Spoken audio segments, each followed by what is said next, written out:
Let's go! So today we're talking about in-game decision making, as this is part 3 of Championship Week on Power Hour LSU. And I'm going to need your help on this because in-game decisions from coaches is up in the air. You know, a lot of you are going to agree or disagree with what I have to say, so obviously feel free to get into the comment section at the end of today's video. So the first thing you see here is there is a 2-yard gain by Chris Curry, and LSU, despite getting gashed through the air, is lucky enough to only be down 3 in this scenario. And it's so wild to think that LSU, despite giving up 623 yards through the air, still was in really good position to win this game. But LSU failed to make some really critical decisions. Now, once again, this is not all on Ed Orgeron or Bo Pelini. Miles Brennan's QBR in this game was 45, which is horrible. And yes, he put up some big numbers through the air, but that had more to do with some porous Mississippi State defending. So Miles Brennan did miss a lot of throws in this game, and it did not help that 2 bad missed blocks from Chase and Hines cost an 11-point swing for LSU in this game as well. So yes, Ed Orgeron got a little unlucky that Miles Brennan had his worst start, but this gets to this play right here, this 3rd and 3. So with all of that said, a lot of the blame in this game does fall on Ed Orgeron because, yes, he is not the defensive play caller, but the first macro decision I would have done is when you play a mesh team that runs the air raid spread, you don't run man coverage wire to wire. So the first bad coaching miss was just one simple in-game adjustment, and here's the thing.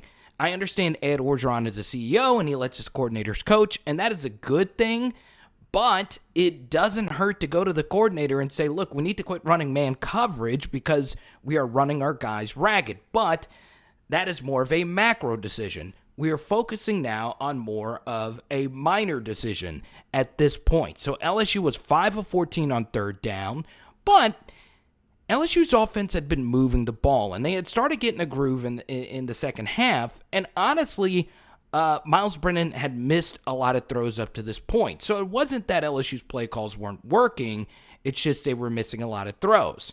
Now, this was a bad protection mistake here to let a guy come that hot unblitzed. It's more of a design flaw on the play caller's part. But still, Miles Brennan did a good job of, at the very least, giving this an opportunity to be completed. But the issue here wasn't necessarily the miss, okay? So Mississippi State was in zero coverage, and they brought one extra guy. So this really isn't on the offensive line. They actually blocked this as well as you could have. You let the outside guy go free, and you pick up the interior guy. So this was actually not bad protection. It was just bad design. So he went to look at his hot. Chris Curry didn't turn quick enough for this hot read, and thus Miles couldn't throw it. And you notice there's no one over the top here on 3rd and 3. Miles Brennan tries to make a play, and no one can get open. So this was an incompletion here. The issue, though, is what actually happened after it. LSU decided to punt. So we've already determined that LSU did a bad job of making macro adjustments. But this is where the second actual coaching decision comes into play. So LSU failed to make macro adjustments, but they decided to punt here, okay? Now, the funny thing is that I've been working with a few analytics websites. One is CFB Numbers on Twitter, and another is CFB_data. 2 really good college football analytics websites. And they said that the decision to punt here is actually a toss-up, that both the analytics, you can make the case for or against actually punting in this situation. On a 4th and 3, by the way, last year 3rd and 3s in college football were completed about 50% of the time, and 3rd and 5s and 3rd and 6 were completed about 40% of the time. So while we don't have the 4th down data, what we can determine is 4th and 3 was probably completed anywhere from 45 to 50% of the time last year, which is basically a coin flip. Now, here's the thing. I would not mind going for it here if it was a coin flip proposition to get a first down. but punting the football away gives the opportunity to the offense to score a touchdown and actually end this game. So I would have preferred LSU be aggressive here and go for it, especially when the play calling overall was actually pretty good. Now, the protection wasn't great, but in the fourth quarter, guys like Jeray Jenkins and Terrace Marshall in particular were actually getting open. It was just Miles Brennan was not completing the passes. Still, I would have preferred LSU to go for it here simply because you could not trust the defense to not make the game-winning touchdown stop in this scenario. And I'm going to show you a chart that actually backs that up in just a second. So here we go. It's 2nd and 9, and LSU actually makes a defensive adjustment here. They bring out a defensive lineman, and they bring in an extra defensive back. This is a variation of LSU's Mustang package that they ran back in 2011 with Tyrann Mathieu and John Chavis. But here we go. It's 2nd and 9, and the key thing here is, of course, to force Mississippi State to kick a field goal. LSU actually calls a really good pressure here to force this ball out early. Jay Ward does a good job batting this ball away on 2nd and 9. So this was a really good call by Bo Pelini. All right, so the defense has Mississippi State right where we want them, okay? It is 2nd and 9. Now it's setting up for a 3rd and 9. But the coaching mistake actually happened between the plays. And you see a good replay of this. I'm surprised LSU didn't run more of this Mustang 3-2-6 package because it got home. You really didn't see it the rest of the year. They stayed with 4-man rushes. Good play by Jay Ward. It was bang, bang. I'm glad they didn't call it. Anyway, mistake here wasn't the defense, but the decision here to burn a second-half timeout in a close game. And this is something Ed Orgeron does a lot, okay? You never want to burn defensive timeouts in the second half of a close game, okay? Now, we talked about his controversial decision to punt the football against Alabama in 2019 on a 4th and 1 and plus territory. In that same quarter, he also burned a second-half timeout on defense in a close game. You don't want to do it because those timeouts help you manage the clock later when you're actually on offense. Also, something else about this timeout that didn't make a lot of sense was if you were to burn a timeout to make it a defensive adjustment, you notice here, you want to burn it a little bit later, okay? So the clock is stopped. At least make Mississippi State show what play that they were actually going to run and then call the timeout just so you can gather more information or force Mississippi State to actually call another play. Now, I will say this. This timeout isn't the absolute worst because obviously you want to make sure you hold Mississippi State to a field goal here. And we'll show you win probability, how much it changes between a field goal and a touchdown in just a second. So this timeout is a little more justified. You want to make sure that your secondary is all locked in, and you want to make sure you force them to an underneath route to force them to actually kick a field goal. Now, that decision would have been more justified if LSU had not burned another second half timeout on defense earlier in the quarter. So you notice LSU tied the game, and after Mississippi State's gain like 15 or 16 yards on first down, LSU decided to burn a timeout just after one play. One play, okay? So I can understand maybe if it's later in the drive and the defense is tired, but Mississippi State was still on their own side of the field. I can also understand a potential timeout here if some wide receiver was wide open, they were going to throw it to him wide open for a touchdown. But you notice here the LSU defense is actually set. 1, 2, 3, 4, 5, 6, 7, 8, 9, 10, 11. Now they do look confused, but more than likely, let's just say Mississippi State snapped the football. The likelihood that you're going to give up a 50 or 60-yard bomb here, they would have been ready for the snap and they would have eventually figured it out. But let's just say they were completely confused. You cannot use 2 timeouts on defense in the fourth quarter of a close game. So this decision to actually burn your timeout after only one play makes the second timeout that less justified. You got to understand those timeouts are very valuable, and we'll show you why in just a second. So it's very interesting. It's very interesting. So you go back here. Once again, we're limited to the camera shots that we're given. And here is an LSU assistant. I believe this is Corey Thompson here, giving Jay Ward some instruction here before this very critical third down play. Okay, so let's fast forward here. Obviously, we're doing some coaching, getting our guys all ready to go for this. But you have to understand, when you call a timeout, this also gives Mike Leach and Mississippi State the opportunity themselves to draw up a play. Okay, so it's not just you that you have to focus on if you call a timeout. Okay, so LSU, and you notice here, the LSU defense actually lines up correctly. All right, we want to play soft, and we want to force them to throw underneath to force them to kick a field goal. So we have the right play here called, but as many of you know, even with Jay Ward playing that far off, the ball is snapped. We're bringing a delayed blitz. KJ Costello catches Jay Ward flat-footed, and he still got beat deep.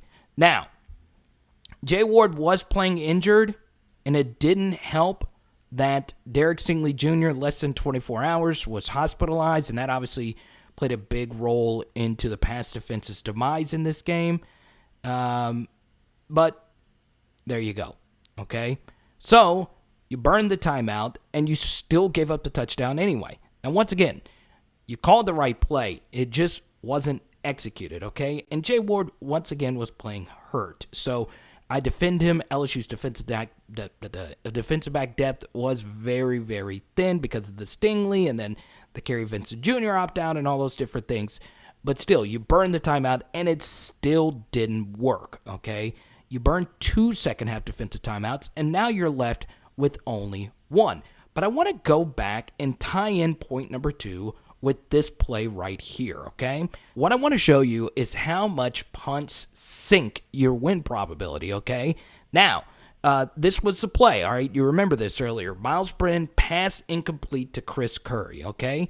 LSU's decisions to punt, according to college football data, and according if I'm reading this correctly, and I spoke to collegefootballdata.com, what I gathered is LSU's decision to punt the football forced a win probability change of 37% to roughly 27%. So more than 2/3% of the time, LSU wins the game in this situation, but after the punt, it goes down to about 1 out of every 4.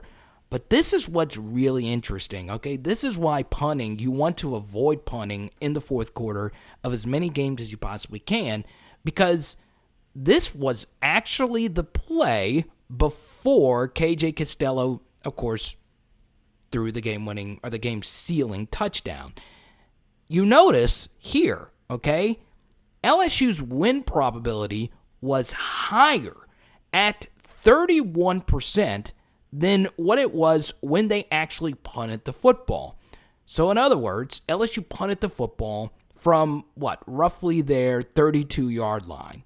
Okay, but later in the game, Mississippi State, who was at the LSU 24-yard line, LSU had a higher win probability then. Now, why is that the case? Okay, that doesn't make a lot of sense, right? Mississippi State drove down the field. You would think that a good punt would increase your win probability. Well, no, it's the exact opposite. Because Mississippi State is in field goal range, that means if you hold them to a field goal, your win probability actually goes up because it increases the chance of you getting the football back and you having more time to drive down the field and score the game-winning touchdown. I want you to take a look at the second half here, okay? Another reason why I think LSU should have gone for it is in the entire second half, outside of just 2 turnovers, LSU had been allowing field goals or touchdowns every drive to Mississippi State. Understand that a stop is different than a turnover, okay? Turnovers are mostly lucky and or random. It's normally one player, of course, making a spectacular play like Eli Ricks did earlier in the quarter. And they also got a strip fumble recovered by Jacoby Stevens. But outside of that, Mississippi State was still marching up and down the field consistently for most of the game, outside of those 2 turnovers and 2 consecutive plays. So what does that tell you? That it is unreliable to actually trust your LSU defense to make another stop. And if you know that they are going to, at the very least, get a field goal, which they had basically done on most of their drives, you should go for it, because either way, if you don't get it, you're still going to be in the same predicament, whether or not they're going to score a field goal or a touchdown. So not only does the win probability percentages go in LSU's favor, it also just makes rational sense there just to go for it, especially when your defense is beginning lit up. Here's LSU versus Arkansas. Win probability for Arkansas is at its highest when LSU decided to punt the football late. That's pretty crazy, right? Then you go to the Florida game, okay? LSU's win probability was its highest when Florida had a fourth quarter punt. Yes. So what does that show you? That changing possessions is absolutely key. The possession of the football is very valuable. You do not want to punt. So once again, this is college football data's win probability model. There's different types of win probability metrics that you could find. This is probably the most prevalent in all of college football, and obviously all these teams have their own analytic departments, and none of this is law. None of this is going to show you whether or not you're going to win or lose any certain game. But what we can learn from it is, basically in any win probability model, is that punting really negatively affects your chances of winning the football game, because it has taken away your opportunity to actually go score points, which is why, especially now, LSU, their identity has changed. They are an offensive team now. You want to be aggressive. You want to put the foot forward. You want to go after it. That's just always been my mentality. I don't know about you guys, but still. Also, one more thing. I could be reading these charts completely wrong, so if anyone in the comment section wants to correct me, go right on ahead. Once again, that's why I'm telling you this. But even without these charts, I still believe LSU should have gone for it. Something else about this play coming out of a timeout that's bad was, well, this play would have been completed as well. If he decided to throw this football to Peyton, that would have been completed for a touchdown. So coming out of a timeout, you give up 2 touchdowns there. It's not good, actually. So the coverage call and execution was also really, really, really bad in that scenario. So, yes, the coverage call was bad. Now, this was not the end of this. So obviously LSU drives down the field. They're down by 2 possessions. You've got to do something. Miles Brennan is going back to pass. He's trying to hit someone deep. Okay? Probably should have stepped up into this space in the pocket, but he rolls out to his right. He's looking for someone, and he does exactly what Mississippi State wants him to do, which is hit his check down here. Good catch by John Emery, but it would have been better if he would have dropped it because he wasn't able to get out of bounds, which ties into what you guys just saw, because LSU, because they burned 2 second-half timeouts on defense, they had to burn their final one here, okay? So you got to call a timeout here to preserve time, which they do, okay? Now you see why preserving your timeouts are very important.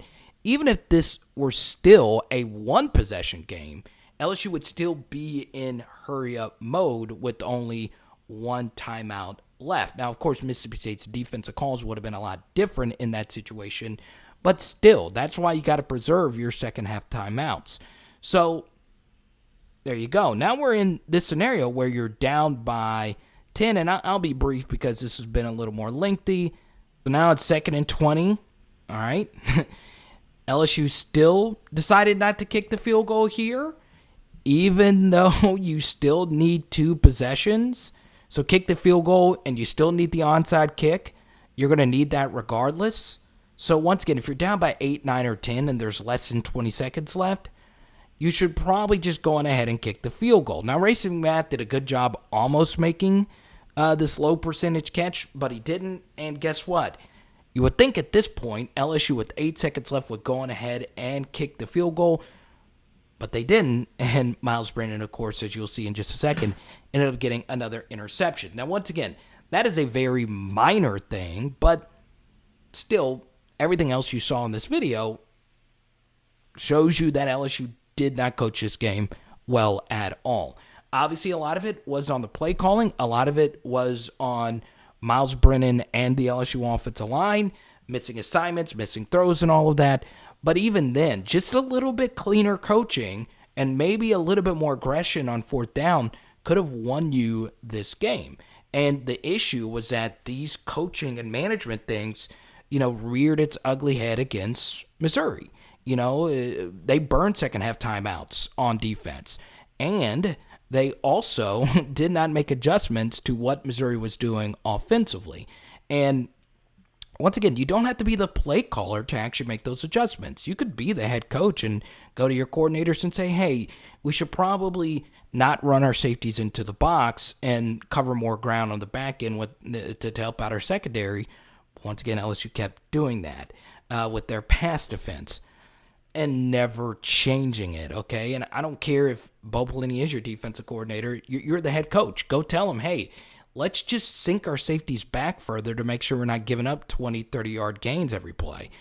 But LSU never made that adjustment all the way up till the very end of the year. So this is the thing.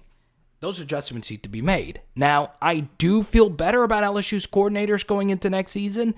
Obviously, I am a believer in Ed Orgeron. I really do. I think he can do it. But there needs to be some philosophy changes going into next season.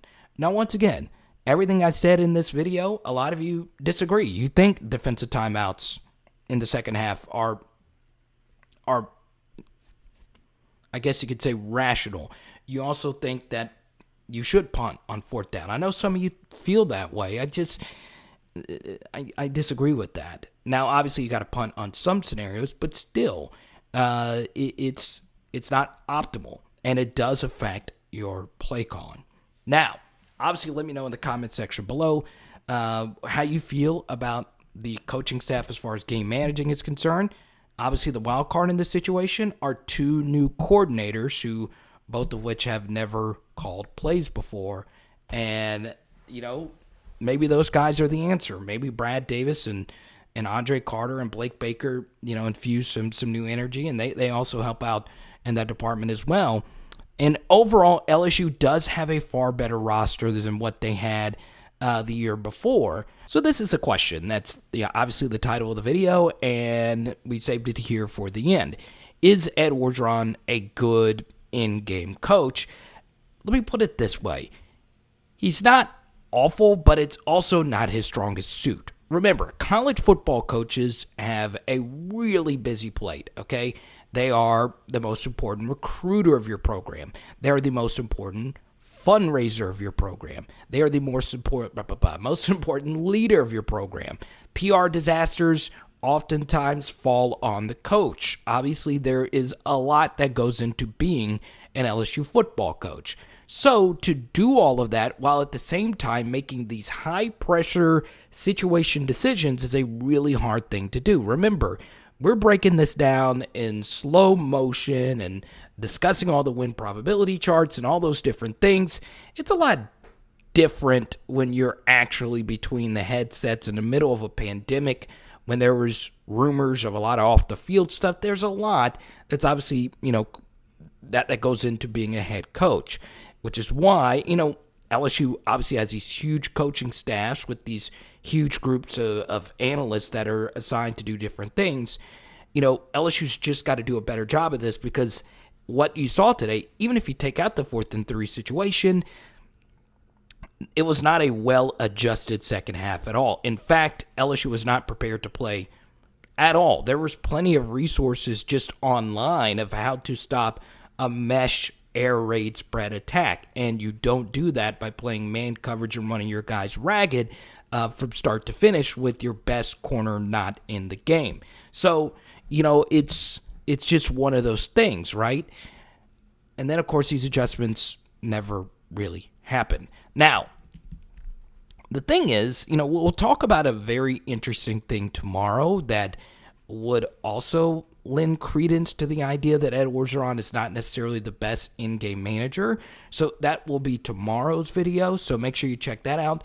But here's the thing, you can always improve. And I love Ed Orgeron. I think he is a championship coach. He does a lot of different things well, whether that's recruiting or, obviously being a representative of LSU. But, there's obviously some things such as this that need to improve, because here's the thing, there's not going to be many blowouts in the SEC moving forward, right? You got Texas and Oklahoma in the future joining the conference.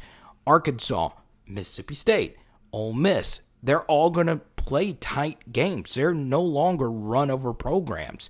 Texas A&M's going to play tight games. The Alabama game will hopefully be tight. Florida's going to be tight. So moving forward, optimizing your opportunities to win games and your in-game managing becomes just as important as other aspects of your program, such as recruiting and fundraising and all of that.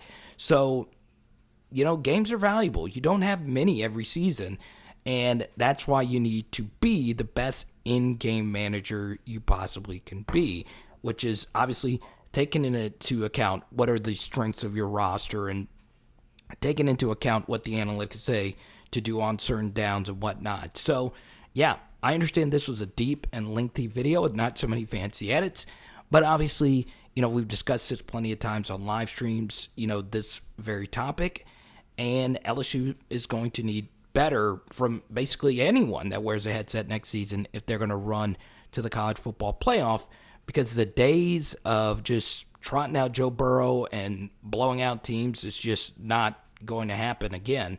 And, we got to be better in close games. Hope you enjoyed this video. Obviously, sound off in the comment section down below. And to be fair, you look at the 50-50 games last year, LSU did win their final 3 against Arkansas, Florida, and Ole Miss. However, the losses were really, really bad blowouts. Okay, we won't talk about that Auburn game, but we will tomorrow on Championship Week. It is Power Hour LSU. Boom! Oh, we're doing chicken wings tonight. Let's go!